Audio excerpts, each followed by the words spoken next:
Bonjour à tous, je suis Rémi Cadic, le dirigeant d'Acapela Group, et je vais avoir le plaisir avec vous de discuter de eCoyote, l'assistant vocal intelligent qui fait évoluer l'expérience conducteur, avec notre invité, donc Laurent, que je laisse se présenter. Merci Rémi. Donc Laurent Le Torielec, moi je suis en charge du management du portefeuille produit de l'entreprise Coyote, c'est-à-dire de l'ensemble des produits de l'entreprise. Je dirais que ma préoccupation première, c'est l'excellence de l'expérience utilisateur de Coyote. Et donc, je suis très intéressé par la voix comme moyen d'interaction pour faire en sorte que cette expérience soit la plus fluide possible. Du coup, je vais peut-être démarrer, Rémi. Je vais vous expliquer en quelques mots ce qu'est l'entreprise Coyote si vous ne la connaissez pas et surtout comment elle a évolué au fil des années. Coyote, c'est une entreprise qui existe depuis une quinzaine d'années aujourd'hui.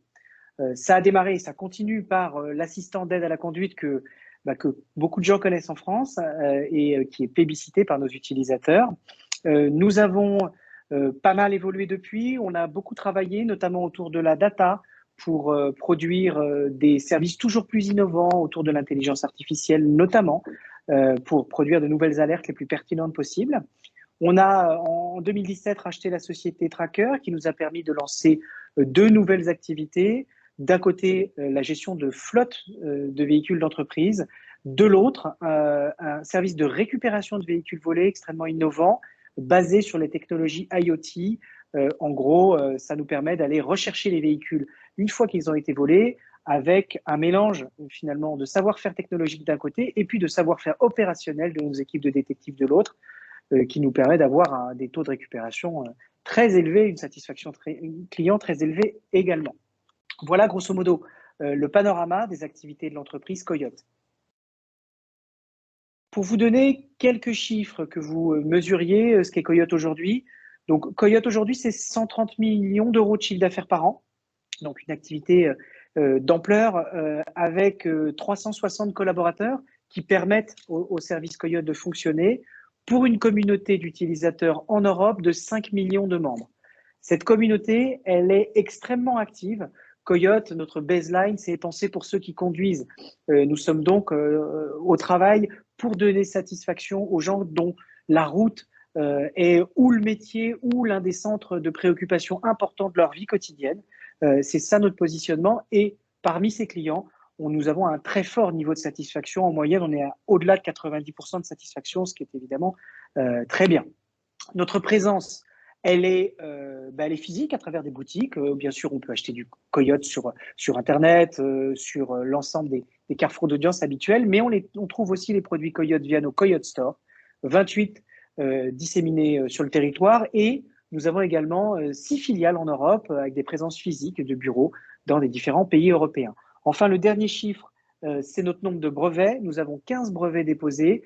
Ça traduit notre volonté d'innovation, le fait que nous investissions massivement sur l'innovation dans nos produits, parce que c'est finalement la manière de produire une expérience toujours meilleure pour nos utilisateurs. Voilà, je vais laisser peut-être Rémi aussi vous dire ce qu'est Acapela Group, que vous connaissez certainement parce que vous êtes dans l'univers du vocal, mais il va se faire un plaisir de vous rappeler ce que fait Acapela. Merci beaucoup Laurent pour cette introduction. Alors, en un mot, le métier d'Acapela, c'est la synthèse vocale, donc la conversion d'un texte sous format informatique en parole. C'est un métier que nous faisons depuis une trentaine d'années. Nous sommes l'expert européen dans ce domaine-là, et donc voilà, plus simplement, notre métier est d'aider nos clients à créer leurs propres identités vocales, personnalités vocales, grâce à notre synthèse vocale. Nous avons énormément investi sur ces 30 années sur voilà, des algorithmes qui ont évolué énormément, et sur ces dernières années en particulier, nous avons travaillé énormément sur la synthèse neuronale, dont on pourra écouter quelques exemples dans la suite de cette présentation. Alors, une des spécificités aussi d'Acapela est d'être capable de créer des voix sur mesure en fonction de l'identité de marque, en fonction de cas d'usage, en fonction de contenu audio très spécifique. Également, nous y reviendrons dans la suite de cette présentation dans le travail avec Coyote. Nos produits sont disponibles sur énormément de plateformes différentes. On peut parler de plateformes embarquées, de plateformes sur desktop, on-premise, sur des clouds. Le cloud d'ailleurs Acapela est hébergé en France. Et nous avons un portefeuille de plus de 1000 clients actifs à travers le monde. Voilà, donc une base installée tout à fait importante. Alors, la synthèse vocale est utilisée dans énormément de domaines différents. Chez Acapela, nous nous focalisons sur ces 6 domaines précis qui sont, dans un premier temps, l'interaction client, donc tout ce qui est informations qui sont données dans une interaction téléphonique. Donc typiquement, voilà, on appelle une hotline pour avoir de l'information sur une livraison en cours. La synthèse vocale va générer en temps réel l'information pour la donner à l'interlocuteur. Dans le domaine de l'éducation, notre synthèse vocale est utilisée pour vocaliser des exercices ou des leçons pour permettre à des enfants d'apprendre. Dans le domaine de l'accessibilité, nous aidons des personnes en situation de handicap, donc des adultes ou des enfants, à communiquer grâce à la synthèse vocale. Voilà, donc des logiciels qui vont, par exemple, transcrire des pictogrammes en paroles. Dans le domaine de la robotique, voilà, c'est très simple à comprendre. On va personnifier finalement un robot en lui donnant une voix. Dans le domaine du transport, ça je pense que tout le monde a entendu et peut même entendre plusieurs fois dans la même journée des annonces vocales qui vont être destinées aux passagers pour leur donner de l'information sur, voilà, par exemple des trains, ça peut être des avions, ça peut être voilà, des trams, etc. Et ça peut évidemment être utilisé aussi sur des alertes. Dans le domaine automobile qui nous intéresse plus particulièrement dans le cadre de cet atelier, nous sommes utilisés sur de la vocalisation d'informations GPS, sur de l'information alerte zone de danger, et voilà, typiquement aussi l'assistant vocal dont Laurent va nous parler plus en détail. Ici, on a un exemple voilà, pour illustrer le sujet. Dans 150 mètres, prenez la 3e sortie du rond-point en direction de l'île Centre. Voilà un exemple de voix que vous avez forcément déjà entendu dans votre véhicule. Je te laisse la main, Laurent, sur la suite. Oui. Alors moi, je vais vous expliquer maintenant dans quel contexte on s'est posé les questions du vocal. Dans un contexte, nous on connaît bien le monde de l'automobile. Ça fait, je vous disais, une quinzaine d'années qu'on y opère, et on a vu finalement ce domaine changer, se complexifier, notamment par l'arrivée du monde du logiciel et de l'électronique à l'intérieur du véhicule. Alors ça a commencé par les questions sécuritaires purement, notamment autour de l'ABS, autour de l'EPS, enfin toutes ces technologies qui viennent équiper nos voitures pour notre sécurité. Et puis ça a ouvert la porte au logiciel, je dirais plus généralement, et notamment aussi au multimédia, qui peu à peu a envahi notre véhicule. La meilleure illustration finalement de ce changement de paradigme à l'intérieur des voitures, c'est l'apparition des écrans qui sont venus alors pour tout un tas de raisons, pour le multimédia et gérer ma radio, mais aussi pour voir sur mon compteur de vitesse à quelle vitesse je roule. On a vu donc une espèce de foisonnement d'informations arriver dans le véhicule, notamment au travers de ces écrans. Donc c'est très positif parce que ça permet une interaction beaucoup plus riche avec le véhicule, c'est très intéressant. Pour autant, ça a quelque part un revers, c'est que à mettre trop d'informations sur ces écrans, on en vient à augmenter de manière très significative la charge cognitive du conducteur, ce qui est un vrai problème. Au-delà de 7 stimuli en parallèle, on sait que l'homme a du mal finalement à interpréter tout ça dans sa mémoire de travail. Donc, la simplification de l'expérience utilisateur devient clé. Et nous, ça a été une de nos préoccupations majeures dans la construction de nos nouveaux produits. Voilà dans quel, finalement, paradigme on a joué, nous, Coyote, pour essayer de définir l'expérience de nos produits. Du coup, pour répondre à cette question d'augmentation de la complexité des différents stimuli qui arrivent dans l'habitacle, nombre d'industriels se sont posés des questions sur les interactions. Il y a eu comment je vais faire un écran tactile pour simplifier, ok. Il y a eu même des gens qui ont fait des tests autour de l'analyse du mouvement ou plus récemment encore des expérimentations autour des interfaces cérébrales. C'est vous dire que ça foisonne. Pour autant, ce qui ressort comme étant le plus efficace et le plus simple en termes de compréhension client, c'est l'interaction vocale. Vous avez vu, c'est la même chose dans l'univers plus généralement du digital et du smartphone en particulier, avec des assistants comme Siri, comme Google Assistant, comme Alexa. Mais dans l'univers de la voiture, c'est exactement la même chose et je dirais même que c'est encore plus important parce que la simplicité et le fait d'aller à l'essentiel dans son véhicule lorsqu'on conduit est capital pour préserver la sécurité des conducteurs. Du coup, nous nous sommes posé cette question-là et ben c'est comme ça finalement qu'on a commencé à travailler ensemble avec Acapela qui va nous expliquer justement comment ils nous ont apporté des choses. Alors, merci beaucoup Laurent pour cette présentation. Alors, je le disais en introduction, une des spécificités d'Acapela est d'être capable de travailler sur des voies sur mesure, donc qui va être créé vraiment en fonction d'un contexte d'utilisation, donc ici l'environnement automobile. Et Laurent évoquait les impératifs de sécurité. Voilà, il faut trouver une voie qui va rassurer le conducteur, mais qui en même temps va être capable de l'alerter aussi par rapport à des zones de danger. Donc, il faut réussir à trouver la bonne voie par rapport à ce contexte-là, par rapport au contenu qui va être vocalisé. Et là, en l'occurrence, par rapport au conducteur, on est sur quelqu'un qui a besoin de rester concentré sur la route. Voilà, donc c'est une des forces d'Acapela, d'être capable de travailler sur ces voies sur mesure.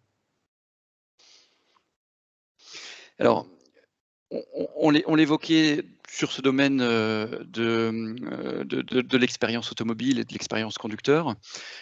Plus largement, l'identité sonore est une notion clé et de plus en plus clé dans l'environnement voice first dans lequel nous évoluons. L'environnement voice first se qualifie de la façon suivante: la voix devient le principal canal de communication avec les objets. C'est-à-dire qu'on parle aux objets et ils nous répondent vocalement. Ce qui veut dire que on est en train de basculer d'un environnement où finalement l'identité visuelle est extrêmement importante. Donc les marques ont beaucoup travaillé sur des logos, sur des polices de caractères, sur des couleurs pour être identifiables et différenciables éventuellement de la concurrence. Dans cet environnement voice first, cette identité visuelle n'est plus disponible, ou moins, puisqu'on peut avoir un environnement voice first avec un écran en complément, mais l'identification va se faire principalement autour du vocal. Et donc, il faut que chaque marque réfléchisse bien à son identité vocale pour être reconnaissable, identifiable. Alors, comment arrive-t-on à cette identification, cette différenciation et cette réflexion de la voix par rapport à un cas d'usage bien particulier? Ce qu'il faut savoir, c'est que la synthèse vocale donc, existe depuis de nombreuses années, mais en particulier chez Acapela depuis une vingtaine d'années. Nous avons suivi les différentes révolutions technologiques qui ont amélioré à chaque étape la qualité de la voix. Et en particulier, depuis plusieurs années, nous investissons massivement sur la synthèse neuronale, qui a deux avantages. Le premier, c'est de permettre la création beaucoup plus rapide de voix. Et le deuxième, d'améliorer significativement la qualité des voix. Alors ici, nous avons deux exemples. On va écouter le premier qui est en synthèse vocale dite standard par sélection d'unités. Au-delà de la simple vocalisation de texte, Acapela ajoute une subtile couche d'intelligence pour enrichir la dimension audio avec plus de sens et d'émotion. Voilà, et on va écouter le deuxième, donc qui est en synthèse neuronale, donc la nouvelle technologie. Au-delà de la simple vocalisation de texte, Acapela ajoute une subtile couche d'intelligence pour enrichir la dimension audio avec plus de sens et d'émotion. Voilà, donc avec cette nouvelle technologie, nous avons une voix qui est plus fluide, plus naturelle, et ce qui est tout à fait intéressant, évidemment, par exemple dans le contexte automobile, où on a besoin d'une intelligibilité parfaite pour que l'attention du conducteur reste sur la route. Alors, Oui, je te redonne la main sur la suite, pardon, Laurent. Ouais, non, mais c'est tout à fait ça. Je rebondissais sur ce que tu disais. Voilà, c'était ça notre enjeu en fait. C'était d'avoir une voix qui finalement traduise l'image de Coyote et qui en même temps respecte les impératifs d'un conducteur, à savoir préserver sa sécurité, avoir une intelligibilité parfaite, être capable de l'alerter, tout en restant dans un environnement certes anxiogène, qui est celui de la voiture, mais avec une voix capable, j'allais dire d'apaiser le conducteur, je ne sais pas si ça va jusque-là, mais en tout cas de le séréniser un petit peu et de lui donner les informations d'une manière et d'un rendu qui soit le plus apaisant possible dans cet univers automobile qui est un peu, c'est vrai, particulier quant à l'environnement que nous devons lui donner. Donc, c'est ce qu'on a voulu faire et puis je vais vous montrer le chemin en fait que nous avons cheminé ensemble hein, justement avec Acapela. Alors, ça date pas d'hier notre collaboration, on a commencé à travailler ensemble en 2017. Alors 2017, on se parlait pas d'assistant vocal, on se parlait de vocalisation des alertes Coyote, c'est le cœur de notre métier, de donner des alertes et donc de les vocaliser maintenant grâce au savoir-faire d'Acapela. On a travaillé pour essayer de faire cette voix la plus aboutie possible qui corresponde à nos standards et à nos attentes en utilisant les briques technologiques type CTS sur lesquelles nous avons travaillé ensemble jusqu'à aboutir en 2019 au lancement de cet assistant vocal intelligent qui est finalement la concrétisation de ce processus itératif que nous avons mené sur plusieurs années. Alors voilà ce que ça a donné finalement. Ça a donné un produit emblématique que nous avons lancé il y a quelques temps, qui est le Coyote Up, qui inclut le premier assistant vocal de la route de Coyote. Hein. Donc, on peut lui parler, comme tous les autres assistants vocaux, et Coyote, et il va faire un certain nombre de choses. Et surtout, il a une signature, une empreinte vocale que je vais vous faire écouter maintenant. Dans 500 mètres, tournez à gauche en direction de Bruxelles, puis serrez tout de suite à droite. Voilà notre signature sur laquelle nous avons abouti. Donc, vous voyez, c'est ce long travail. Et puis, je vais vous montrer maintenant comment ce long travail, finalement, aboutit à des résultats concrets.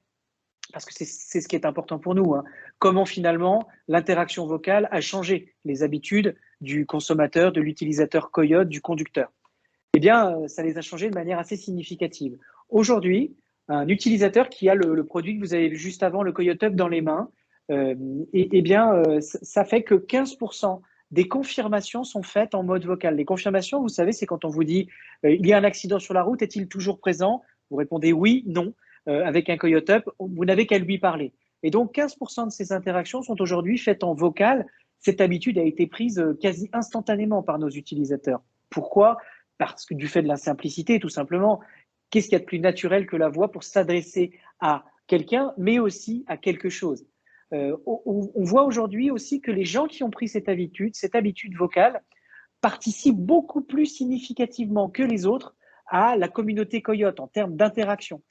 Ils vont déclarer plus d'alertes sur la route, ils vont confirmer plus de fois, donc ils sont beaucoup plus acteurs du service et embarqués dans la communauté. C'est la magie finalement de l'utilisation de la voix. Enfin, on a posé la question de la simplicité du parcours vocal. Est-ce que c'est simple pour vous d'interagir en vocal avec un produit Coyote? Là, carton plein, hein, on est à 100% des gens qui disent que oui, c'est extrêmement simple, c'est extrêmement naturel. Ça ne nous a pas étonnés, mais on voulait quand même une petite confirmation de la voix de nos clients, c'est quand même important. Et qui font maintenant massivement. Hein, on voit qu'on a eu 1,3 million, je crois, de confirmations vocales sur Coyote Up depuis janvier 2021. Donc, c'est vraiment rentré dans les mœurs comme étant le canal premier. On disait tout à l'heure, Dami disait vocal first. Oui, c'est ça. C'est ce qu'on constate nous aussi tous les jours.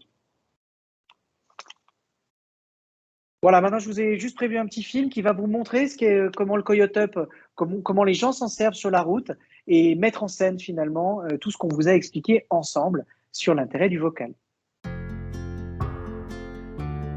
Hey Coyote.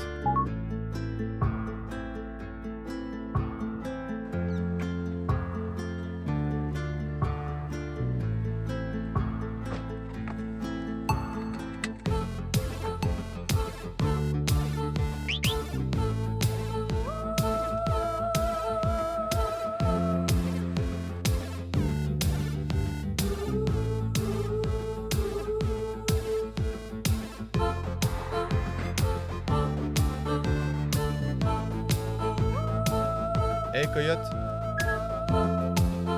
Voiture arrêtée. Souhaitez-vous déclarer un véhicule arrêté dans votre sens?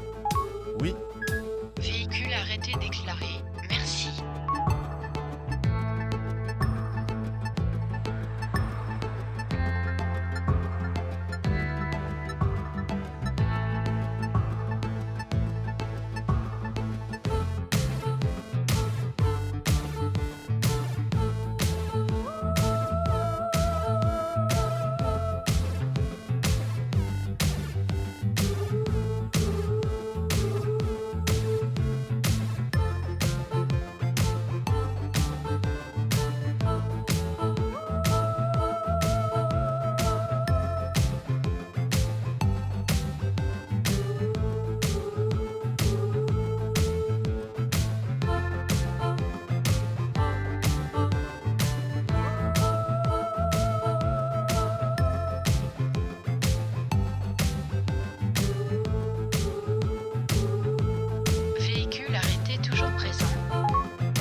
Voilà, j'espère que ça vous a donné envie d'être sécurisé par les produits Coyote et par les voix d'Acapella. Merci beaucoup Laurent pour ta participation à cet atelier et puis plus largement la collaboration avec Acapella. C'est toujours un plaisir. Alors simplement peut-être une petite note finale un peu, avec un petit peu d'émotion. Je connais la locutrice qui a prêté sa voix pour l'enregistrement de la voix qui est utilisée aujourd'hui par Coyote. Et la première fois qu'elle est montée dans un taxi et qu'elle a entendu effectivement sa propre voix donner les informations au conducteur, elle était particulièrement émue et elle m'a appelé à la suite de ça en disant ben voilà, pour la première fois j'ai entendu ma voix dans l'assistant Coyote et c'est vrai que c'est important de le souligner parce qu'on parle d'un processus de transformation automatique de texte en parole, mais en amont de cela, il y a de l'enregistrement de comédiens professionnels en studio. Donc voilà, il y a du lien humain et il y a de l'émotion quand même dans ce métier-là et puis finalement quasiment une touche artistique. Donc, Ça me fait plaisir, juste Rémi, je rebondis là-dessus parce que nous, c'est un peu notre cœur de métier que de mêler la technologie et l'humain. Coyote, c'est avant tout une communauté d'utilisateurs, hein, donc c'est vraiment ça. Donc ça me fait plaisir que ça aille jusque là et que finalement notre locutrice ait eu aussi finalement le rendu de tout le travail qu'elle avait mené dans un taxi. Et voilà, c'est assez amusant comme anecdote en effet. Très bien, merci beaucoup encore une fois Laurent, merci à tous pour votre écoute et puis nous sommes disponibles pour la session de questions-réponses par chat. Merci Rémi. à tous. Merci, à très bientôt.